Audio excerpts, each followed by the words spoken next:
आप सभी भाई बहनों का सर्व कल्याण वृक्ष की प्रश्नोत्तर ज्ञान कक्षा में एक बार फिर स्वागत है।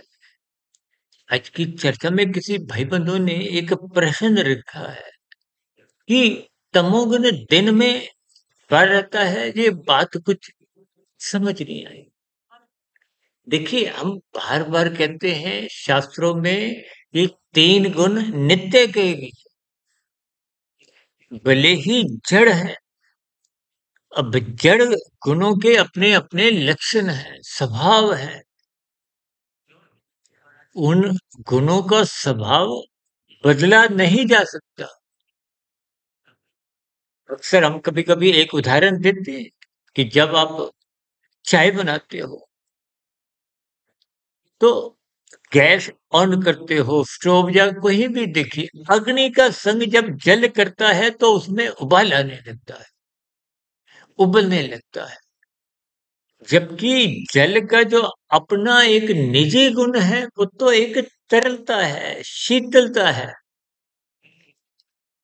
लेकिन अग्नि का जो अपना निजी गुण है वो तो एक दहकता है, गर्मी का है।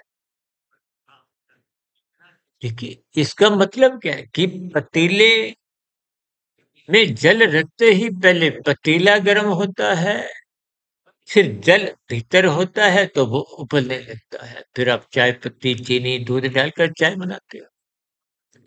किसी कारणवश आपका मन में विचार आया कि अभी चाय नहीं पीनी, तो आप गैस बंद कर देते हो और उस जल यानी कि पतीले को अलग रख देते हो। 15 मिनट बाद आप देखोगे तो वो जो पतीले में जल जो पहले उबल रहा था वो सहज ही अपने मूल स्वभाव में लौट आया। वो तो पुनः उसमें शीतलता का गुण आ गया। बस यही स्थितियां आपके जीवन में जहां जहां जो बुराइयां हैं उनको टटोलो, उन पर निरीक्षण करो। आपने प्रकृति के जिस गुण का संग किया उसका रंग के भीतर में, आपके अंतःकरण में, आपके कर्मों में वो दिखाई देता है। क्योंकि ये स्थितियां साधारण दिखते हुए भी बहुत ही गंभीर हैं। यदि आप ये कार्य कारण की स्थितियों को समझते नहीं। देखिए हम बार बार कहते हैं कि सत्संग करो, सत्संग करो। शास्त्र भी बार बार कहते हैं जो मनुष्य सत्संग नहीं करता उसमें पशु वृत्तियां पनपने लगती हैं। ये पशु वृत्तियां क्या है? हर में तो निंद्रा में है। लेकिन जब धर्म कमजोर होता है तो अर्थ और काम ये नाचते ही नाचते हैं, ये दंगा फसाद करते हैं। देखिए आज कल युग में जब आप देखते हो वाद विवाद की, आजकल तो देखिए सड़कों पे भी कुछ एक रोड रेज की स्थितियां बन जाती हैं, लड़ाई झगड़े की स्थितियां को, हत्या की स्थितियां। ये सभी स्थितियां तमोगुण के संग के कारण है। आपका हमारा जो बढ़ा हुआ रजोगुण है, रजोगुण बढ़ने का अभिप्राय आपके हमारे विषय सुखों को भोगने की आसक्ति है। 24/7 बार बार इन विषयों का चिंतन कहो, भोगना कहो, वो आपके हमारे लिए एक आसक्ति बन गई है, स्वभाव बन गया है। देखिए स्वभाव बनता ही तभी है जब आप सत्संग के अभाव में, देखिए परमात्मा से आप जितना जितना जुड़ोगे तो आपके शुभ संस्कार बनेंगे। अब परमात्मा को जोड़ने वाला कौन है? सत्संग, धर्म। देखिए धर्म यहाँ की स्थितियां, अर्थ और काम को व्यवस्थित रखता है, बिगड़ने नहीं देता। और अर्थ और काम को जब बिगड़ने नहीं देता तो फिर धर्म अपना दूसरा काम क्या करता है? मोक्ष प्राप्ति की ओर ले जाता है, गुरु की ओर ले जाता है, शास्त्रों का स्वाध्याय करवाता है, ब्रह्म मुहूर्त में उठाने लगता है। तो ये सभी स्थितियां जब निरंतर आपके हमारे स्वभाव में आ जाती हैं तो फिर आपका परमात्मा को पाने का लक्ष्य बन जाता है। परमात्मा को पाने का लक्ष्य बनने पे ही साधना आरंभ होती है। और साधना का अभिप्राय क्या है? कर्म योग, ज्ञान योग, भक्ति योग।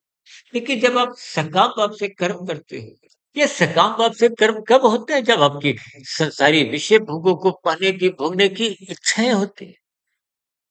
देखिए, जब आप आरंभिक स्तर पर लाभवश देखिए, लाभ कब मन में आता है? जब विषय भोगों की विशेष स्थितियाँ देखिए, हम बच्चों को 3-4 वर्ष का होते ही प्ले स्कूल में नर्सरी कक्षा में भेजते हैं। फिर पहली, दूसरी, तीसरी, चौथी, 5वीं फिर स्कूल की अन्य पढ़ाई, फिर कॉलेज की, फिर कोई और संस्थानों की। यानी जीवन के जो 20-25 वर्ष हम लगाते हैं, किस लिए? धन प्राप्ति के लिए। धन किस लिए चाहिए? कोई खाने की चीज़ नहीं, पदार्थ यानी कि पदार्थों से आपको सुख मिलता है। इनका अभिप्राय क्या है कि आप अपने जीवन में देखिए 20-25 वर्ष परमात्मा को प्राप्ति में नहीं लगाते। संसार की प्राप्ति के लिए, संसार को भोगने के लिए, संसार को पाने के लिए। इसीलिए फिर लाभ से लोभ मन बुद्धि के स्तर पर इनके विचार बढ़ने लगते हैं। ये लोभ यदि सतोगुण की लगाम द्वारा नियंत्रण में नहीं आता तो ये लोभ ही संग्रह वृत्ति में आज मनुष्य लाखों नहीं, करोड़ों, अरबों, खरबों इनका धर्मानुसार ही नहीं, कानून का उल्लंघन करता हुआ, शास्त्र विरुद्ध पाप कर्म करता हुआ बस संग्रह वृत्ति में लगता है। सर, हम अपनी चर्चाओं में क्या कहते हैं कि मनुष्य ने खाने 100 रुपए 500 1000 रुपए अपने धर्मानुसार कमा भी रखे, तो ऐसी स्थिति में वो 400 900 रुपए तो बेकार जाने। जबकि सत्संग में अभाव में यदि वो लाखों की करोड़ों की हेरा फेरी करता है तो वो जो हेरा फेरी दूसरे का हक मारा। देखिए, कर्म फल सिद्धांत आपको कब छूट देता है? जब आप कर्म करते हो शास्त्र संबद्ध, जो शास्त्र आपको में अनुमति देते हैं। देखिए, कर्म का फल तो अनिश्चित है। अच्छा कर्म करोगे तो अनुकूल परिस्थितियां आएंगी, बुरा काम करोगे तो प्रतिकूल परिस्थितियों से आप और हम बच नहीं सकते। भले ही देखिए, किसी भी प्रकार के कोई कुंभ में स्नान कर ले या और भी कोई तंत्र मंत्र से कोई पूजा पाठ करते हुए, देखिए ये सभी स्थितियों से यदि आपके शुभ संस्कार बनते हैं तो वो बने हुए शुभ संस्कार उन कर्मों के प्रभाव को तो कमजोर कर सकते हैं, लेकिन कर्मों को रोक नहीं सकते। प्रभाव इसलिए रुकते हैं क्योंकि आप में शुभ संस्कार बनने के कारण उनमें सहनशीलता आ जाती है। तकनीकी रूप से कर्म समाप्त नहीं होता। देखिए, स्थितियां तो बहुत गंभीर होते हुए भी हमने आज तक पिछले 6.25 वर्षों से 3350-70 जो वीडियो प्रसारित की, उन सभी प्रसारित हो चुकी वीडियो में इन सभी स्थितियों पर परमात्मा की प्रेरणा से, गुरुओं के आशीर्वाद से हम कुछ ना कुछ तर्क संगत स्थितियों पर प्रकाश डालते हैं